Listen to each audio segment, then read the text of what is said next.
अब यहाँ पर आता है इरेशनल नंबर। इरेशनल नंबर्स क्या होते हैं, मैंने यहाँ पर एक डेफिनेशन लिखी है, इसको आप समझने की कोशिश कीजिए, फिर मैं आपको एग्जांपल से समझाऊंगा।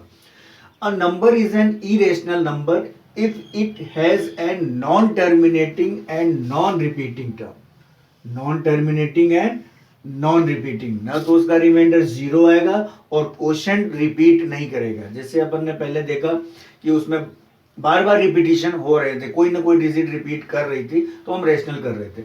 अब यहाँ पर देखिए कुछ बातें आपको मैं बताता हूँ कुछ एग्जांपल्स लेकर के कि इरेशनल नंबर्स क्या होते हैं। इरेशनल नंबर्स तो ये मैंने आपको समझा दिए।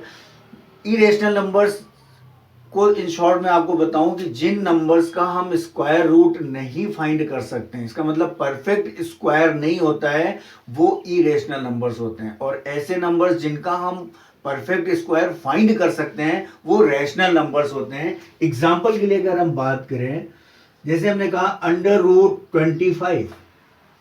अब ये अगर एग्जाम में आपको आता ही पूछता है कि √25 इज रैशनल और इरेशनल, तो हम कहेंगे कि 25 √25 इज रैशनल। क्यों?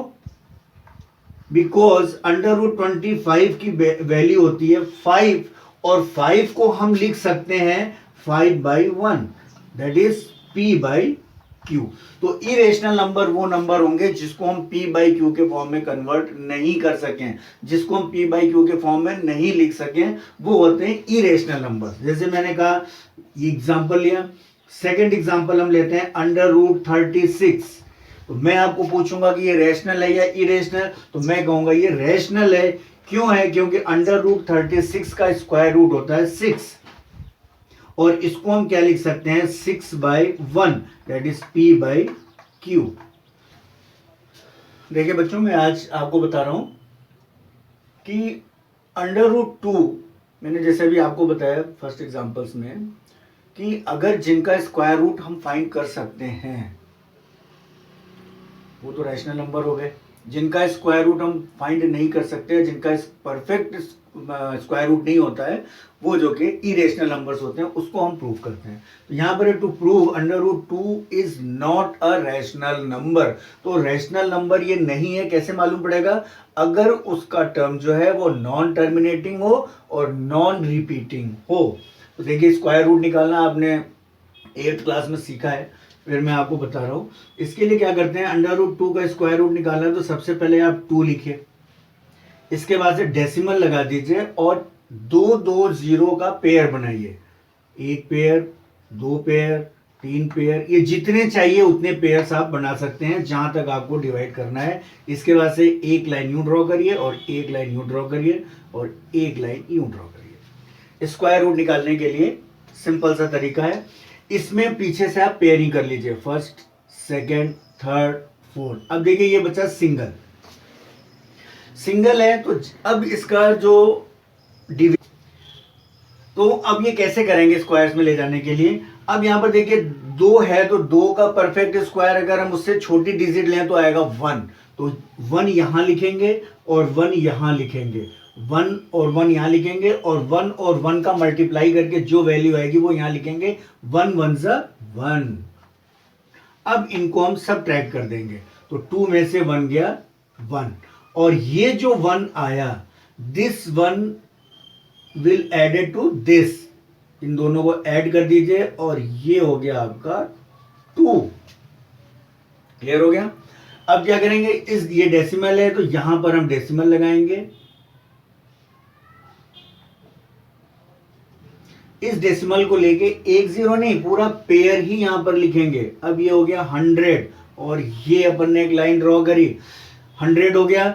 अब वापस 100 को 2 से डिवाइड करेंगे, तो 2 से नहीं करेंगे, ऐसे नंबर से डिवाइड करेंगे जो इन दोनों का परफेक्ट स्क्वायर लगभग हो, उतने टाइम्स जाए, परफेक्ट स्क्वायर नहीं स्क्वायर में जाए।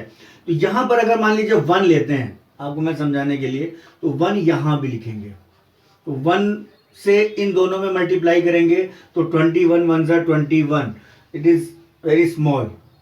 नेक्स्ट डिजिट लेते हैं 2, 2 यहां भी लिखेंगे, 2 यहां लिखेंगे, तो 22 2 44। नेक्स्ट ट्राई करते हैं 3, तो 3 यहां लिखा, 23 3 जा 9, 3 2 जा 6, 69। अभी भी 100 से छोटा है, और ट्राई करते हैं। 4 टाइम्स लेते हैं, तो 4 यहां और 4 यहां, 20। ये हो गया आपका 4, और ये उतार लिया 400। अब 400 आपके पास यहां पर आ गया। अब इसको हम क्या करेंगे, कितने टाइम्स जाएगा, इसको ऐड भी कर दिया। 1 अगर हम यहाँ लिखते हैं तो ये 1 यहाँ लिखेंगे और 1 यहाँ लिखेंगे, तो 281 में 1 का मल्टीप्लाई करेंगे तो 281। अब अगर 2 टाइम्स लेते हैं तो 2 2 जा 4, 400 से ज्यादा हो जाएगा, इसलिए 2 टाइम्स नहीं जाएगा। और इसको हमने सब्ट्रैक्ट कर दिया। 10 में से 1 गया 9, 9 में से 8 गया 1, और 3 में से 2 गया 1, 119। अब हम क्या करेंगे, इस 1 को यहां पे लिख करके ऐड कर देंगे, और ये हो जाएगा 282। और ये नेक्स्ट पेयर, 2 पेयर अपन ने उतार लिया, एक यहां एक यहां। अब ये थर्ड पेयर हमने यहां पर उतार लिया। अब ये कितनी टाइम जाएगा,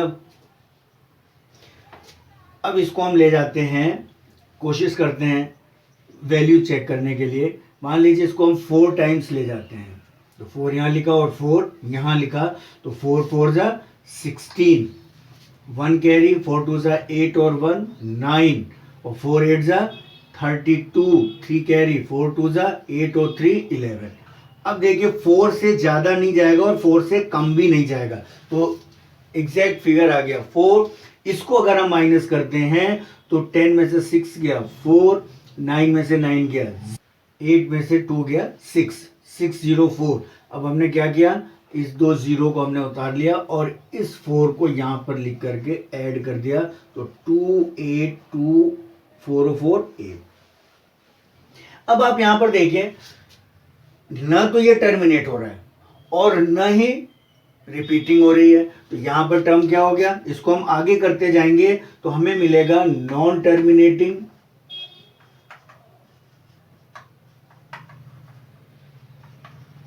एंड नॉन रिपीटिंग, जिसे हम रिकरिंग भी कहते हैं टर्म, क्योंकि न तो है रिमाइंडर 0 है और कोशेंट भी क्या है, नॉन टर्मिनेटिंग है, नॉन रिपीटिंग।